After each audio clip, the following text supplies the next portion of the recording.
আমরা দেশের ঐক্যের স্বার্থে শহীদ জিয়া বা দেশনেত্রী বেগম খালেদা জিয়া অন্যান্য দলের কিছু ব্যক্তিবর্গকে ক্যাবিনেটে নিয়েছিলেন, মন্ত্রিসভায় সদস্য হিসেবে নিয়েছিলেন।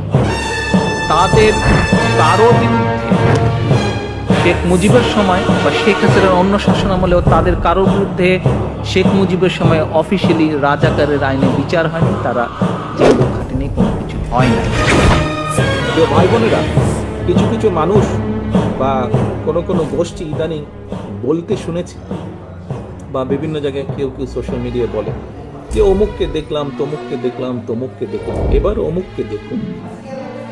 যাদের কথা বলে অমুককে দেখুন, প্রিয় সহকর্মীবৃন্দ, তাদেরকে তো দেশের মানুষ 1971 সালেই দেখেছে। যে 1971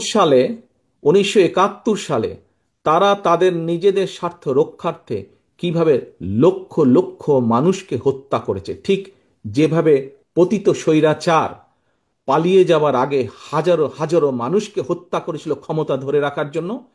এই যাদেরকে কেউ কেউ বলে যে একবার দেখুন না এদেরকে, তাদেরকে দেশের মানুষ 71 সালেই দেখেছে নিজেদের রাজনৈতিক স্বার্থ রক্ষার্থে লক্ষ লক্ষ মানুষকে শুধু হত্যাই করেনি, তাদের সহকর্মীরা কিভাবে মা বোনদের ইজ্জত পর্যন্ত লুট করেছিল। এই কথাটি আমাদেরকে মনে রাখতে